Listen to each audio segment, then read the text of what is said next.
talking about like mythology topics for a long time, and today I'm just kind of getting into what rage is or what rage means, because there's a lot of cool characters that overall are powered by rage, right? So I wanted to talk a little bit about them because we see them show up in mythology, and then we see them show up in like all kinds of other types of storytelling, and obviously like rage or anger is one of our strongest emotions. So of course we're going to see this tied into a lot of stuff always. Let me get this thread up right here. Sorry guys, I'm just getting two things done at the same time as I'm doing my YouTube stream while I'm doing the stream. So I'm just kind of getting that one set up. But okay, let's go to that one. I just want to be able to monitor the chat while I'm there, right? All right. Getting that one set up. But okay, let's go to that one. I just want to be able to monitor the chat. There we go. So that one's clean to go. Okay. So I got some images. I got some folks I'm specifically going to talk about as being the beings of rage, like the most powerful being of rage. Let's restart this here. Okay. So obviously when I talk about rage, like I'm primarily talking about emotional energy. And this isn't the first time we've gotten into emotions being an energy. Like we all accepted that a long time ago because that's a core of the whole Lantern Corps thing is all about that rage, right? It's nothing else. So we've already accepted that, we deal with rage as like, right? Like rage is the thing. You can get mad enough that it's going to give you all kinds of powers. And that's what we basically see out of a team like this. This is that squadron right there. They're just rage fueled and they turn into power. And I'm going to talk about them a little bit because it's more than just them, right? And obviously some characters that you're going to know. Let me get to the top of this list right here, okay? So when we talk about rage, like what are the real? So I talked about, a little bit of how rage as a concept is an emotional energy, just like we see the lanterns kind of wielding, that willpower as their dominant one. These are characters that, really rely on anger, right? Let's go to the next one here. So we got the Lantern Corps here, right? All rage. Another group, man, is the Sith, right? The Sith heavily rely on rage. Now, I don't know if you guys are up on the Sith, man, but I've been kind of getting more and more up on the Sith, as I've been reading more books, man. I staying on top of the Sith, right? And here's the thing. I'm going to put this ahead, right? So I can just have you full size. Okay. So this is my dude right here. This is obviously Bane, right? And Bane was so into using every part. Like, they were all into passion, right? So the Sith code embraces rage and emotion as a source of strength, right? Wait, let's see. Okay, so same kind of principles, right? Essentially, these guys are embracing rage. The Sith are also embracing rage. So that's where it comes. Now, some of the Sith passion, the Sith quotes, right? Like notable Sith monarchies are saying, through strength, through passion, I gain strength. Through strength, I gain power. Through power, I gain victory. Through victory, my chains are broken. So that was one of the fundamental differences between the Sith and the Jedi. Was like the Jedi were cutting off. Like it was a weird thing, man. Like I think they kind of represented. Like I'm actually a lot more down with like the gray kind of Jedi, the ones who are more in between. Because like the idea that you could, not use your rage as a fuel, especially when you're in intense fights, man, that's hard. Like the Jedi kind of stay everything real cool. They keep it real cool. They keep it kind of cold, in fact. Whereas like, Darth Vader was the one who said his anger sustained him, right? Like it was also oddly enough the downfall of Vader. Like it really, your rage is what kind of threw your whole world into a really messed up place. But primarily, like you were a rage, like you were sustained by your rage, especially after he gets his ass beat down and he's in the suit. So his rage element was catastrophic, and I just think a lot of the Sith, like there's a great similarity between these two groups. These are two rage groups right here, right? If you're looking to join, if you're a mad person and you're looking for a group to join that would be like you want to join the Red Lantern Corps. They're all about that, right? I don't know how you feel about vomiting, plasma blood or any of that stuff. or join the Sith, man, because they're not going to be upset when you get mad about stuff. They're going to allow you to express yourself and get mad about stuff, all right? So this is really about finding out who you are. But we can see two examples of like rage really, really being like the fuel for people. And that matters. What your fuel is really matters. All right, so next we kind of going on, we talking into mythology. As I told you guys, a lot of this stuff comes from mythology. And if we go way back, this, of course, is Shango. Shango, of course, is Yoruba mythology, right? So this is some ancient West African mythology right here, right, with Shango. And if you know anything about Shango, he's a god of storms. And a lot of times we have gods who are related to the storm. They're typically mad. Like a storm is seen as the rage of, you know, that particular deity, or a lot of deities is typically it's seen that way. So that's kind of what Shango represents in that aspect, is that he's rage. So when his lightning and thunder and all that stuff get to really cracking up, obviously this is what's going on with him. Like he's expressing his rage, like his righteous fury. Now the thing about Shango, right, that I'm gonna say is that his rage fury manifests in storms. But because Shango is such a righteous, this is a righteous fury. This is not just strictly being angry for the sake of being angry. That's not, this is Kali. Let me get back here. I'm going to talk about you in a minute. But this is not just, you know, he's off the hook with his rage. This is righteous fury. So it can be combined with, you know, rage, but also, you know, righteousness. So rage and righteousness. Okay.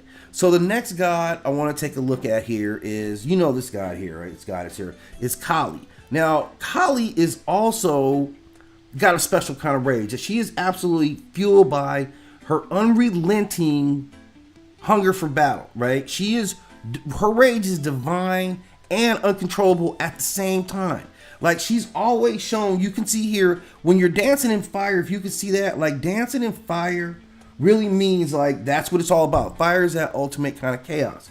So that's what Kali, like a deity who represents that, like that. In some myths, she becomes so consumed by her own fury that she almost destroys the world. So she represents rage and anger in like as a double-edged sword. And that's going to be a consistent theme when we talk about other rage fueled beings, right? It like if you're fueled by rage, it's a double-edged sword, man. Like, you know, if we go back and we talk about, we'll talk about them in a minute here. I'll get to a couple of these other rage characters, but this is another one, right? This is Ares, okay, and obviously Ares. This is one of the Greek gods. This is the son of Zeus, and he's a war god. He's a war god, right? So he definitely uses anger to his benefit, right? He is the embodiment of bloodlust and rage. So he has to get rage. He thrives on chaos, destruction, and the thrill of combat. And, you know, given that this is why Ares has such a fearsome rep, and nobody wants to really mess with Ares, because if Ares gets angry, Ares just goes insane, and he's built like a tank, and he has divine weapons. So this is where anger in his destructive, as a war god, especially this type of god, this representation, brutality is all that matters for him. That's his, you know, this is where he's going forward, okay? But we remember the famous story about him going against Athena, right? He has a battle against Athena and he loses. Why? Because Athena was more strategic. So even though he could summon like a bloodlust and a rage, right, he couldn't outdo what she had in terms of her strategy. So that's kind of the thing. Even the Greeks viewed him as like very unpredictable, very dangerous. He doesn't care about justice. He only cares about the brutality of battle. And that's who Ares is. Okay. But moving on, we're going to stay in the Greek pantheon a little bit and still talk about like some true rage here, right? Hercules. Now, Hercules, who is the, you know, the demigod. Like we all know the story of Hercules, the son of Zeus, right? He was strangling serpents when he was a baby. Like I don't know anybody else who does that. Right? And ultimately, though, he had major conflicts with Hera. And what she was able to induce. Now, he would go to a rage in battle. That was the fury. I mean, Hercules never wielded any, like, divine weapons. He was beating people down with a club. All right? So that's all rage. I don't even know. I guess it was an enchanted club that couldn't break. I think that was the enchantment on it. But still, he didn't have a lot of fancy weaponry or armor. This is just straight beat downs that he was delivering. I mean, that's in a nutshell what he was. So for him, for his fighting style, that rage and brutality was a key element. However, that rage ultimately came back on him. And in a fit of his rage, remember he got tricked by Hera, he ends up killing his whole family, right? That's the tragedy. And from that, that's why he has to atone and do the 12 labors, that were to clear his name. So, this is that how rage unchecked can destroy even the greatest heroes. And that ultimately is what it did in this scenario. So again, rage is a double-edged sword. It makes you a bad dude, but it can be turned against you easily. Now, the next one we're going to talk about is Set. And Set, this is the Kemetic god, the Egyptian god of the storms. Like, there's typically an association with storms and being mad, right? Storms are nature's I'm mad. That's what it is. Storm is nature saying I'm mad at everybody right now. Most of the time. Even though and even within that, good stuff comes out of storms. You get rain, you get, new cleared trees, rain, fire, all that stuff. It's nature coming back. So nature does what it's going to do. It natures, right? So in this scenario right here, of course, Set uses his rage and he gets super pissed at his brother. He gets incredibly upset with his brother. And because of that, he goes and kills his brother. Now, that goes on, if you know the mythology, into a whole tale about the Empire being, going through a state of chaos. Because he also represents chaos. So that's two things that we're looking at with Set is one, you're representing chaos. And the second part of it is that you represent getting mad, really, really mad. And that's what he does. Maybe even rightfully so, if you know the scenario about what was going on with, if you know what was going on with Osiris and Set, kind of makes sense. I'm gonna let you in on it. He was sleeping with his wife. Yeah. So that would get anybody pretty enraged. And that rage led to him doing some things that really impacted, right, the Kemetic pantheon. So if you look, Osiris's role changed. He becomes Lord of the Underworld, right? Because he got murked out by his brother who was mad because he was sleeping with his wife. Perfectly makes perfect sense to me. This is exactly what we expect out of rage powers, okay? Now, the other aspect of rage, goes from mythology and gets right into our comic book myths, right? And of course, nobody speaks rage more. In fact, this is my favorite rage or mad personality, the Hulk. And this is the Red Hulk. This isn't even the Green Hulk. There's 9 iterations of the Hulk. There's 9 iterations of the Hulk because you know what? The madder the Hulk gets, the stronger he gets. And there's no limit to how mad this dude can actually get. I mean, when you think about it, I kind of feel like there's a limit to how mad I can get.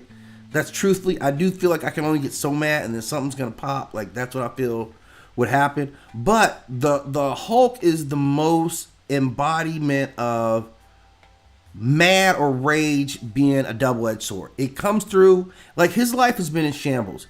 Ever since he started getting this Hulk, I can get mad and lose it capability. He's been his life is a train wreck.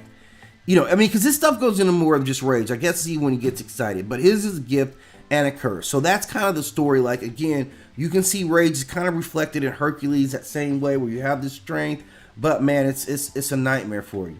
Another one of my favorite rage dudes here, of course, going back to the Red Lanterns, is Atrocitus, right? Atrocitus is again, they represent it. This is, red, the Red Lantern power. They have blood, blood plasma, red energy constructs. He's a mad version of the Green Lanterns where they're all calm and into themselves.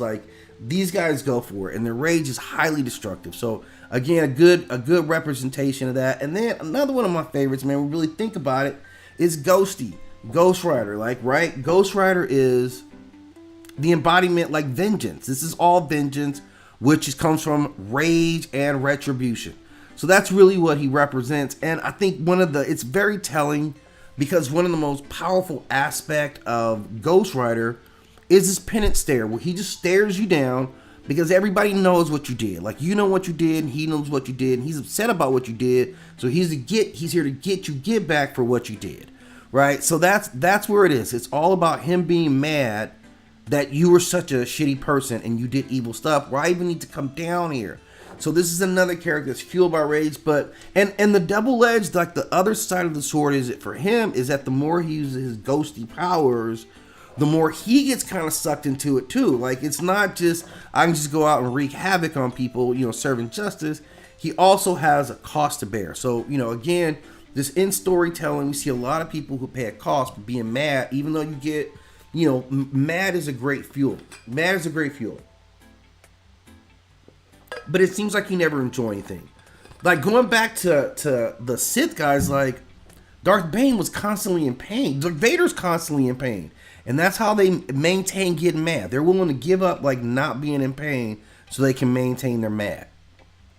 All right, another like great like embodiment of relentless rage is the Doomslayer, right? I mean, and we just see like this is a character who never loses his focus, his fury, his focus, his precision. He never loses control. I don't like that part of the story because how can you not lose control of getting mad? That's the whole point. That's the whole point. You can't tell me you have unrelenting rage, but it's in control. That's the polar opposite of what rage is. If you're really in a rage, if you're in control, you're not in a rage, and if you're in a rage, you're not in control. That's kind of the weakest argument that I've heard for any kind of rage-based power. I think that's ridiculous. You can't be in rage and be in control. But the way it's written, he will just rage man to some high effectiveness. Right, like a great character, outside of the fact that that's completely stupid. And then this last guy I got right here, this is another rage guy, right? And this is Broly from obviously Dragon Ball Z, who is just another one of them rage characters. Like his rage isn't his whole being is tied to his anger, right? This is a deity, and his anger, again, like the Hulk, has no limit. So Broly is more of a force of nature. Rather than just like, because it takes on a different, you know, persona. You're mad epitomized. Which if you're mad epitomized, that means you get pretty goddamn mad. And I'm here to appreciate that. So again, I'm just throwing on some stuff. I'll be working on like some individual, you know, profiles on each of these for the channel. But I like to do a little bit of live just to kind of throw some stuff out there, see if I get any ideas from people. But give me your thoughts about like the legacy rage. Like rage, again, it's always going to be this like double-edged sword, man, of like, you know, you get these great powers, but it always seems to come with a curse, and we gotta look at the characters and what they mean when they have this like insatiable rage. So anyway, I'm gonna check on off. Thank you guys for stopping in. Hit me up. I'm at the channel 9 World Chronicles, and like I said, I'll be coming out with individual like profiles on each of these rage characters, you know, for the channel.